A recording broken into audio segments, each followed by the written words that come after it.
Hi students.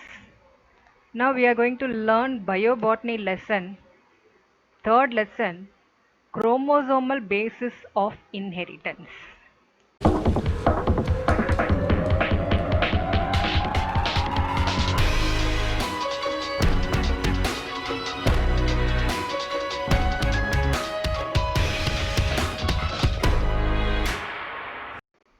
Chromosomal theory of inheritance. Students, in the previous chapter we have learned about Mendelian genetics. We have learned about monohybrid, dihybrid, trihybrid crosses, and all the findings of these crosses. He has given three laws. Mendel's law of inheritance. Mendel studied the inheritance of well-defined characters of the pea plant, and he has given these laws. But all his findings was unrecognized till 1900. So after 1900, three scientists, namely De Vries, Correns and Chermak, they independently rediscovered this Mendel's results on the inheritance of characters. And many other cytologists also observed the cell division due to the advancement in the microscopy. And this led to the discovery of structures inside the cell and also structures inside the nucleus. So chromosomes are present inside the nucleus. But when Mendel did his work, there was no microscope.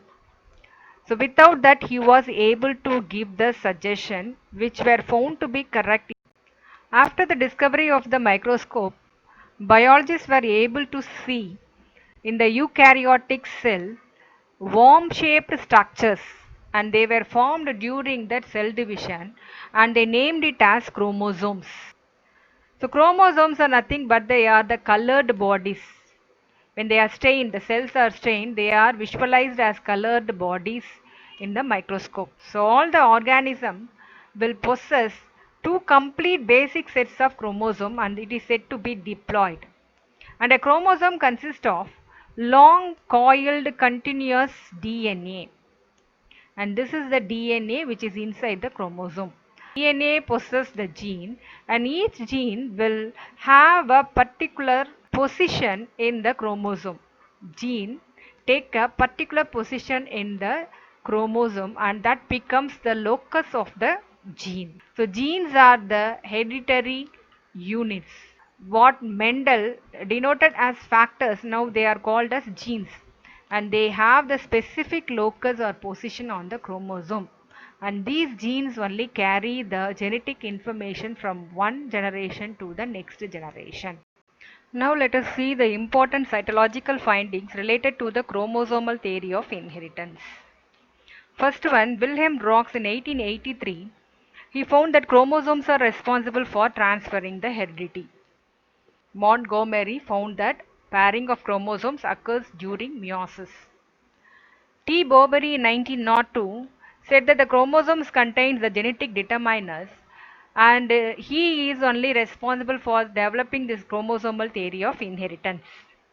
W. S. Sutton in 1902 recognized the similarity or the parallelism between the behavior of the chromosomes, and the behavior of the chromosomes is equivalent to the Mendelian factors during the gamete formation. And Sutton and Boveri proposed the chromosomal theory of inheritance. So chromosomal theory of inheritance was first given by Sutton. He united the knowledge of the chromosomal segregation with the Mendelian principles and called it as the chromosomal theory of inheritance. Now let us see the salient features of chromosomal theory of inheritance. The somatic cells of the organism. It is derived from the zygote by repeated mitosis cell division.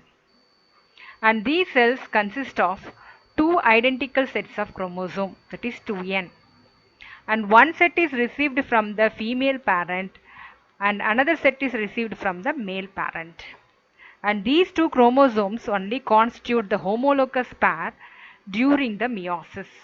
The chromosomes retain their structural uniqueness and individuality throughout the life cycle of an organism. The structural uniqueness and individuality will be maintained. There will not be any changeover in the chromosomes, and each chromosomes will carry the specific determiners or the Mendelian factor now termed as genes. The behavior of the chromosome during the gamete formation, that is during meiosis, will provide the evidence to the fact that genes are located on the chromosome. Now let us compare the behavior of the chromosome with the gene. Comparison between gene and chromosome behavior. The total number of chromosome is constant in all the cells of the species. So every organism will have the same number of chromosome in all its cells.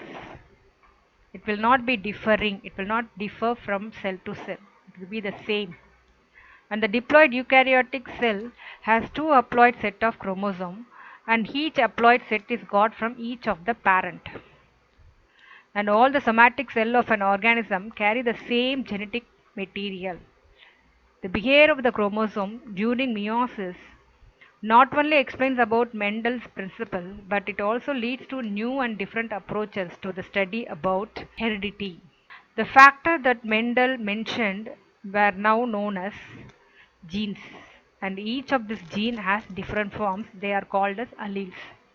Mendel's second principle stated that some alleles are dominant and some are recessive. Let us compare the Mendelian factor or gene with chromosome behavior.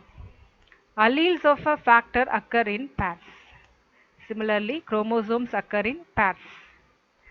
Similar and dissimilar alleles of the factor separate during the gamete formation. They will separate from each other at the time of gamete formation. Similarly, the homologous chromosomes separate during meiosis. So meiosis results in the formation of gametes. Mendelian factor can assort independently. Paired chromosomes can separate independently during meiosis, but the linked genes in the same chromosome normally do not assort independently. So we will learn about these linked genes in the next segment. This is the parallelism between the Mendelian factor and chromosomal behavior. Here is present names of some plants and the 2n number of chromosomes. A fern plant, Ophioglossum, consists of 1262 chromosomes. Horsetail Equisetum fern 216, Giant Sequoia 22 chromosome, Arabidopsis 10 chromosomes. Sugarcane plant contains 80 chromosomes, that is 2n.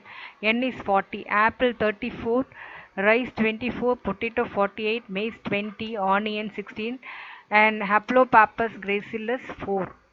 Thomas Hunt Morgan in 1933 received a Nobel Prize in Physiology for his discoveries concerning chromosomes in heredity. Now, what are fossil genes? There are some junk DNA which is present in the fossils, and they are made up of pseudogenes. Junk DNA are made up of pseudogenes, and here there are some sequence of genes will not be working currently, but it was once working as genes. Now they have lost their ability to make the proteins, but they will tell the story of evolution through the fossilized path. Now we shall learn about linkage. The genes are present in the chromosome. This we know. The genes for different characters may be present either in the same chromosome or in a different chromosome. So according to Mendel's law of independent assortment, if the genes are present in different chromosomes, they will assort independently. But when they are present close to each other in the same chromosome, what will happen? Biologists came across certain genetic characteristics that did not assort out independently when they did some experiment in the organism. One such case was reported in sweet pea, that is Lathyrus odoratus, when it was handled by Bateson and Punnett in 1906. When they crossed one homozygous strain of sweet peas having purple flower and long pollen grains with another homozygous strain of red flower and round pollen grains, they got in the first filial generation all the individuals produced were purple flower with long pollen. and this indicates that the purple flower with long pollen was dominant over the red flower with the round pollen. And again, when they cross this F1 with double recessive parent, that is this red flower with round pollen, the F2 progenies did not exhibit in the ratio of 1:1:1. So normally in the test cross, we will receive the individuals in the ratio of 1:1:1:1. That is purple flower with long pollen, purple flower with round pollen, red flower with long pollen, and red flower with round pollen. So in this ratio 1:1:1 only we will receive normally in the test cross. But they got a different result. The F2 progenies did not exhibit in 1:1:1 ratio as expected with respect to the independent assortment law. They found a greater number of F2 plants with purple color and long pollen and red color flower with round pollen. So they concluded that the genes for the purple color and the long pollen and the genes for the red color and round pollen were found close to each other, and they were seen in the same homologous pair of chromosome, and so they did not assort themselves at the time of gamete formation. So these genes do not allow themselves to be separated, and they do not assort independently. So this type of tendency of the genes to stay together during separation of the chromosome is called as linkage.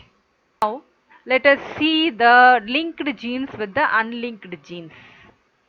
So unlinked genes, they are found on different chromosomes. So you can see here.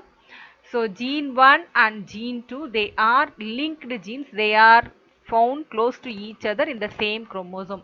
Whereas this unlinked gene can be present in two different chromosomes either, or it can also be in the same chromosome with a long distance between them. And these two are unlinked genes, whereas the linked genes will be arranged close to each other. This is the arrangement of linked and non-linked genes in the chromosome.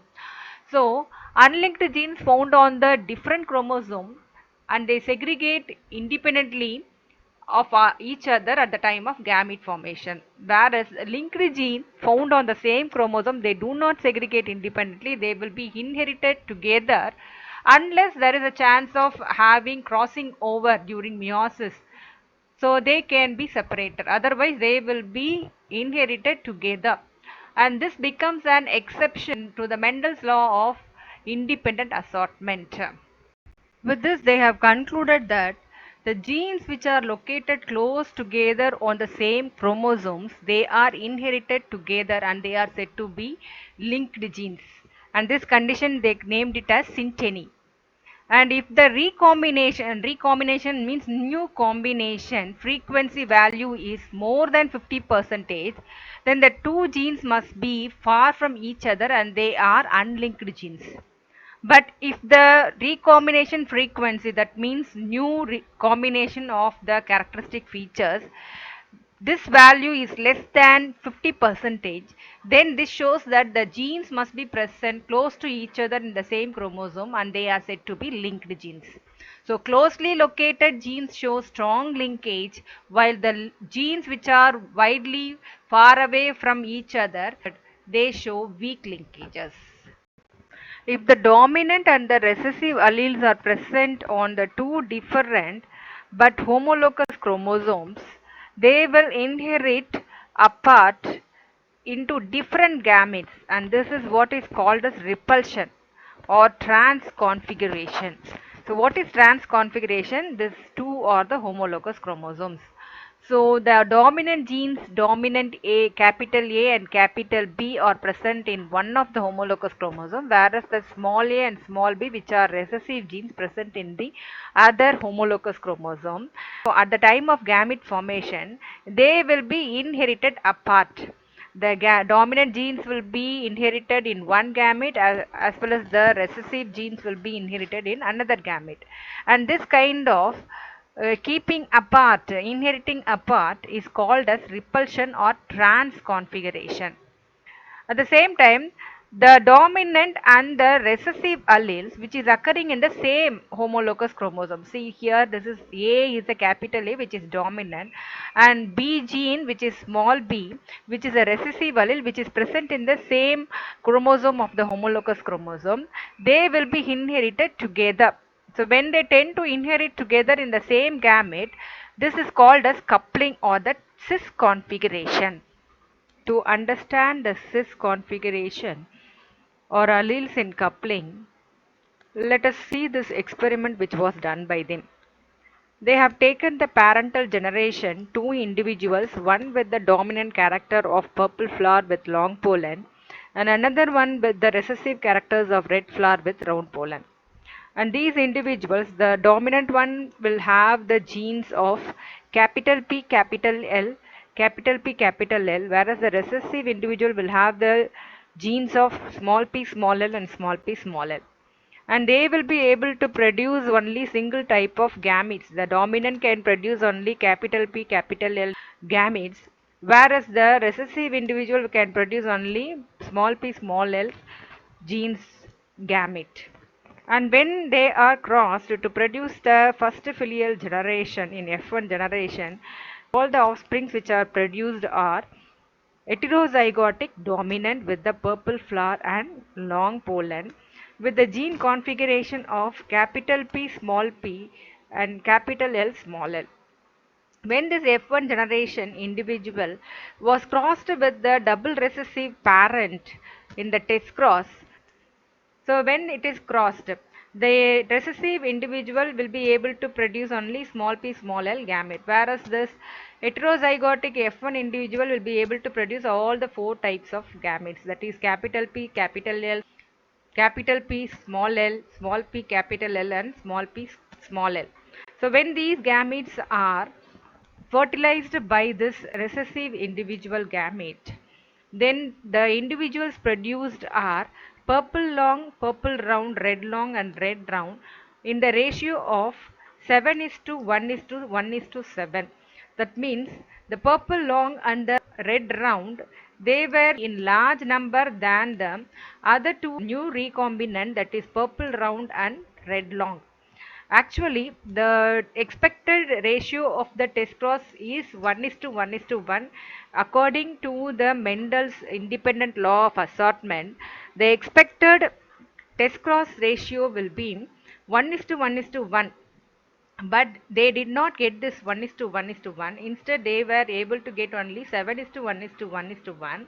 That is, the parental progeny numbers were more than the recombinant progenies.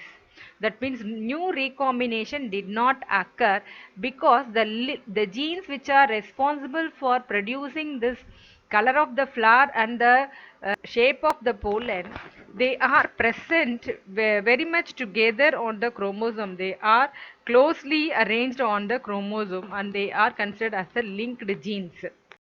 Similarly, when they learn the trans configuration, the purple flower and round pollen and the red flower and long pollen are taken as the parental individuals. So here the gene configuration is capital P small l and capital P small l. In the red flower and long pollen grain, the genes are small p capital N and small p capital L. So they will be able to produce the gametes capital P small l, and the female parent will be able to produce small p and capital L. So when they were crossed, they were able to get heterozygotic purple flower with long pollen individuals in the F1 generation.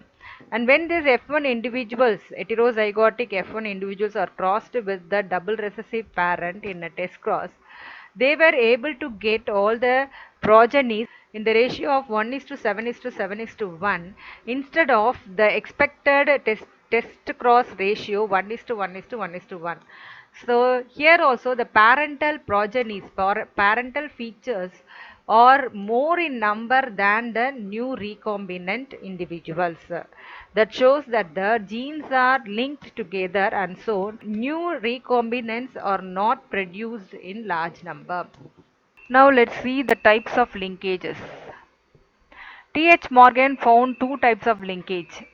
Depending upon the presence and absence of the linked genes, he was able to find two types of linkages. One is complete linkage, another one is incomplete linkage. In the complete linkage, if the chance of separation of the two linked genes are not possible, then those genes will always remain together. As a result, only the parental combinations are observed in the progenies. The linked genes are located very close to each other on the same chromosome, so that they will not be able to exhibit any crossing over, and so new recombination will not be possible. And this phenomenon is called as complete linkage. C.B. Bridges in 1919 discovered that crossing over is completely absent in some species of the male Drosophila. Next we shall see the incomplete linkage.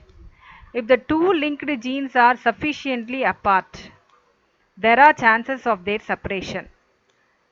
The separation is possible in case if they are sufficiently apart. As a result, parental and non-parental combinations are also observed, and the linked genes exhibit some crossing over, and this phenomenon is called as incomplete linkage, and this is seen in the maize by Atchison. Linkage groups. Groups of linearly arranged linked genes. We know that genes are arranged on the chromosome one after the other as beads which are arranged on the string. So these groups of linearly arranged linked genes on the chromosome is called as linkage groups. In any species, the number of linkage groups correspond to the number of haploid set of chromosomes. So linkage and crossing over are two processes that have the opposite effect. So linkage group will always keep the genes together, whereas the crossing over will tend to set them apart and they get mixed. The linkage keeps the particular genes together, but the crossing over mixes them.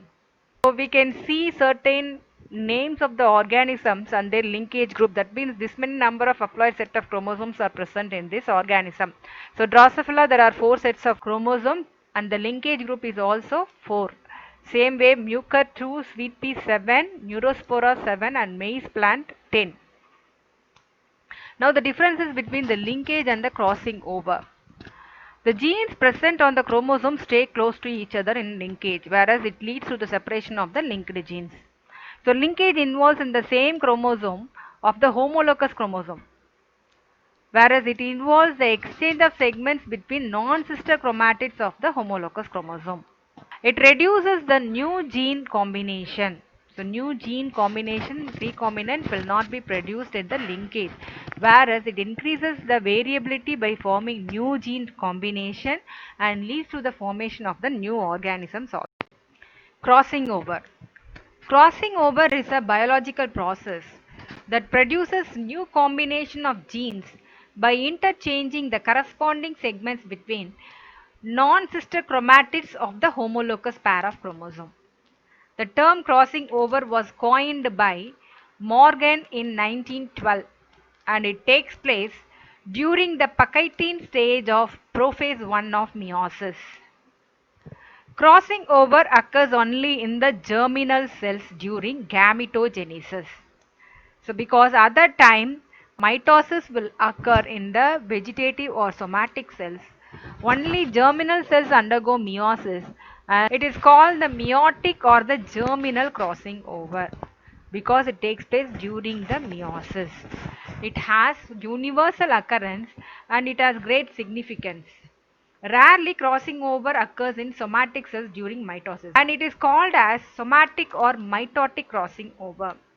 This is the diagrammatic representation of the crossing over. So every individual will be receiving a chromosome from the father paternal chromosome and from mother maternal chromosome and they will lie together in the cell. Before cell division, DNA replication takes place to make a copy of it. And so during the cell division meiosis 1, when there is no crossing over, meiosis 1 will take place to divide the cell into two daughter cells and these two daughter cells will undergo meiosis 2 to form the 4 haploid gametes. When the crossing over of the Pachytene stage, there will be an exchange of the segment between the non-sister chromatid of the homologous chromosome.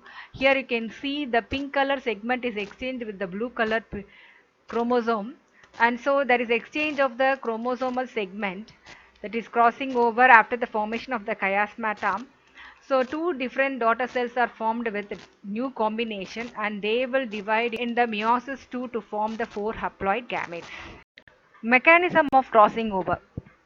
Crossing over is a precise process which will include the stages like synapsis, tetrad formation, crossing over and terminalization. In the first process called synapsis, close pairing between the two homologous chromosomes take place. And this is initiated during the zygotine stage of the prophase 1 of meiosis. So meiosis consists of two meiosis 1 and meiosis 2. During prophase 1 of meiosis 1, in the zygotine stage, close pairing of the homologous chromosomes take place. I hope you all know the different stages of prophase 1 of meiosis. Will you recall? So prophase 1 consists of leptotene, zygotine, pachytene, diplotin, dikinesis stages. There are 5 stages in prophase 1 of meiosis 1. In that, close pairing takes place during the zygotine stage. And the homologous chromosomes are aligned side by side, resulting in a pair of homologous chromosomes called bivalent. This pairing phenomenon is known as synapsis or syndesis. And this synapsis is of three types. That is procentric synapsis, pro-terminal synapsis and random synapsis. In procentric synapsis, the pairing starts from the middle of the chromosome. So the chromosome will start and align themselves together from the middle, that is in procentric. Pro-terminal pairing starts from the telomere, that is towards from the end of the from one end of the chromosome it will start pairing, that is pro-terminal. And random synapsis pairing starts from anywhere, any region of the chromosome. The next stage is the tetrad formation. In this, each homologous chromosomes of the bivalent begin to form two identical sister chromatids. They are held together by a centromere. At this stage, each bivalent has four chromatids, and this stage is called as tetrad stage. After tetrad formation, the crossing over will occur in the pachytene stage. The non-sister chromatids of the homologous pair make a contact at one or more points, and these points of contact between the non-sister chromatids of the homologous chromosomes are called as chiasmata. So what is chiasmata? The points of contact between the non-sister chromatids of the homologous chromosomes are called as chiasmata. At this region of chiasmata, cross-shaped or X-shaped structures are formed. So where the break or rejoining of the chromatids will occur. And this results in the reciprocal exchange of equal and corresponding segments between the non-sister chromatids. The final stage is called terminalization. This happens after crossing over. So when the chiasma start move towards the terminal end of the chromatids, we call it as terminalization. As a result of which complete separation of the homologous chromosome occurs, exchanging the corresponding segment between the non-sister chromatids of the homologous chromosome. Importance of crossing over. Crossing over occurs in all the organisms like bacteria, yeast, fungi, higher plants and animals. It is important because exchange of the segment leads to new gene combination, which plays an important role in evolution and uniqueness of the individuals. So when the segments are exchanged between the homologous chromosomes, it leads to the formation of the new individuals, which plays an important role in the evolution. And studies of crossing over also reveals that the genes are arranged in the linear manner on the chromosome. So genetic maps are made based on the frequency of the crossing over also. So genetic maps we can arrange the genes which are responsible for the particular character. We can arrange and we can make a genetic map based on the crossing over study.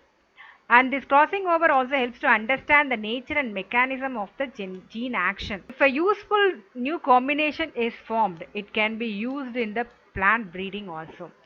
So if you find by crossing over any useful combination, it can be repeated and can be used in plant breeding. What is meant by recombination? In the crossing over, the segments of DNA are broken and recombine to produce the new combination of alleles. And this is what is called as recombination. Segments of DNA are broken from the homologous chromosomes and recombine to produce new combination of alleles, which is called as recombination. And this crossing over, when they result in the formation of new combination of characters in the organism, we call as recombinance. Calculation of the recombination frequency, that is RF. The percentage of the recombinant progeny in a cross is called as recombination frequency. The recombination frequency or the crossing over frequency RF is calculated by using the following formula. So RF is equal to number of recombinants by the number of offsprings. And the data can be obtained from the alleles in the coupling configuration. So we have already seen this coupling configuration in which the 6 plus 6 become the recombinants, number of recombinants. Substitute that in numerator and the total number of offsprings in the denominator, which is 44 plus 6 plus 6 plus 44. This is equal to 100. So into 100, which is multiplied by 100.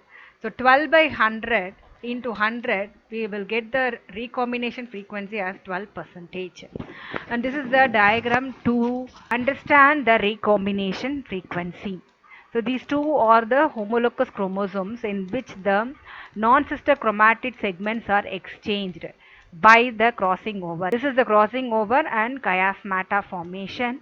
So after chiasmata formation, the terminalization occurs, which will separate after exchanging the corresponding segment. So the small letter B gene has gone to the first chromosome, whereas the capital B gene has come to the next chromosome after the crossing. Next we have genetic mapping. So genes are present in a linear order along the chromosome, this we know, and they are present in a specific location called as locus. The diagrammatic representation of the position of the gene and the related distance between the two adjacent genes is called as genetic mapping. So what is meant by genetic mapping? The diagrammatic representation of the position of the genes as well as the related distance between the adjacent gene is called as genetic mapping, and it is directly proportional to the frequency of the recombination between them. So this genetic mapping will be directly proportional to the recombination frequency between them, and it is also called as linkage map.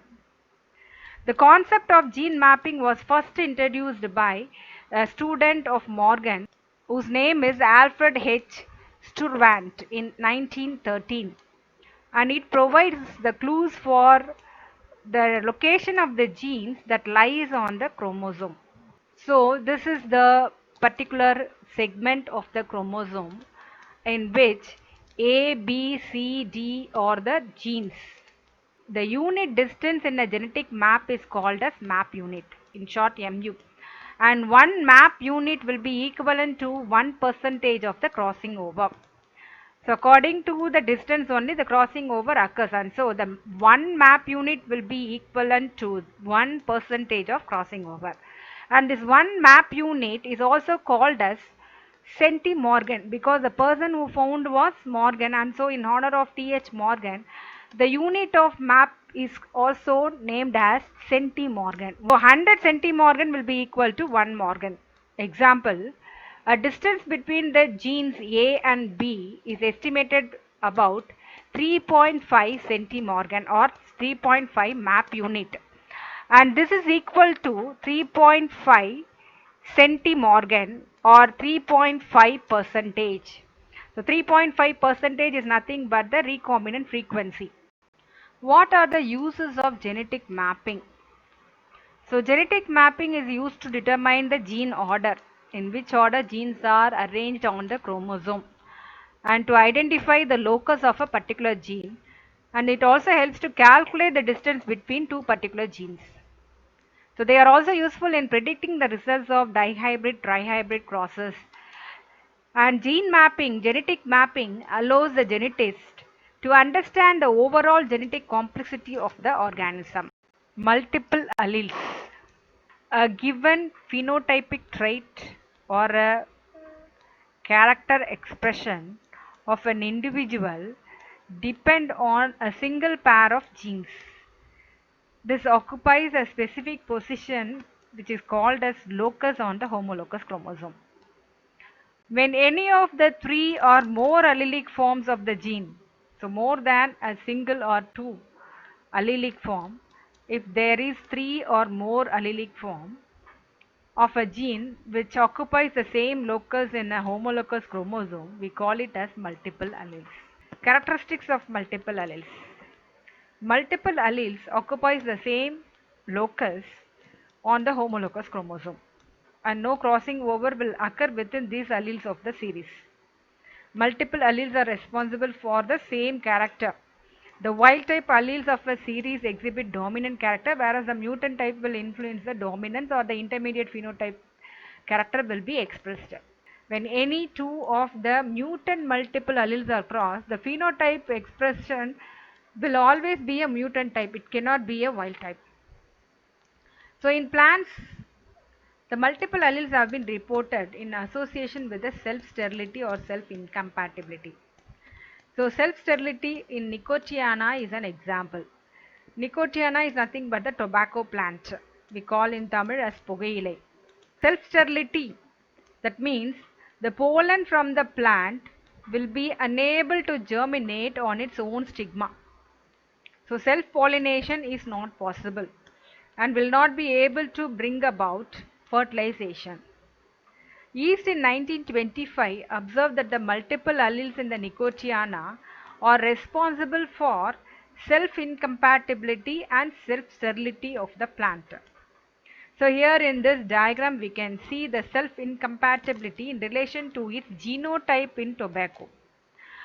So this is the ovary, gynoecium of the tobacco flower, which consists of the ovary style, and the pollen from the flower, this is the pollen from the flower, when it reaches the stigma of the gynoecium, it has to germinate to form the pollen tube to fertilize the egg. So the pollen grains, when they are of different gene, multiple alleles, they are able to fertilize, germinate and produce the pollen tube to fertilize the egg. If they are of the same type of multiple alleles, they are not compatible and they show self-incompatibility or self-sterility in the same stigma. The gene for the self-incompatibility can be designated as S, which has the allelic series S1, S2, S3, S4 and S5. The cross-fertilizing tobacco plant were not always homozygous, like S1, S1, S2, S2 like that. But all the plants were heterozygous with different gene configuration, different alleles, like S1, S2, S3, S4, S5, S6 like that. So when the crosses were made between different S1 and S2 plants, the pollen tube did not develop normally. But the effective pollen tube development was seen when the crossing was made with other than this S1 and S2. For example, if this S1, S2 was crossed with S3 and S4, the pollen tube development was observed and fertilization also took place. So this is the table to study about the incompatibility of the multiple alleles in Nicotiana. So here they have entered the female parent alleles and here the male parent pollen alleles. So if the female parent if it is said to be S1, S2 and here S2 and S3, S3 and S4 configuration of alleles. Here for the male parent, that is pollen, this is the stigma part and this is the pollen source. Same S1, S2, S2, S3 and S3, S4. So while crossing, so we will be able to observe there is self-sterility when say S1, S2 is crossed with S1, S2 of the male, self-sterility is seen. Similarly, S2, S3 and S2, S3 were crossed, self-sterility is seen. Similarly, S3, S4 is crossed with S3, S4, self-sterility is seen. Pollens were not able to develop pollen tube on reaching the same type of stigma and produce the pollen tube, but whereas if it is of the different alleles type, they were able to produce the offspring. So here, see S1, S2, when it is crossed with S2, S3, they were able to produce two different types of offspring. Similarly, S3, S4 with S1, S2, they were able to produce four different types of offsprings. So S3, S4, when they are crossed with S1, S2 pollen, they were able to produce four different types of offsprings. And so they show the self-incompatibility or self-sterility, and it is observed in the Nicotiana.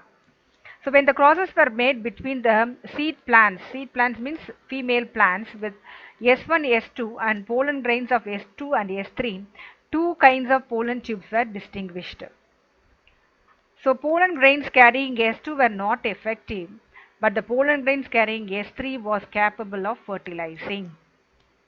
Thus, from the cross S1 S2 into S3 S4, all the pollens were effective and they were able to produce four kinds of progeny resulting in S1 S3, S1 S4, S2 S3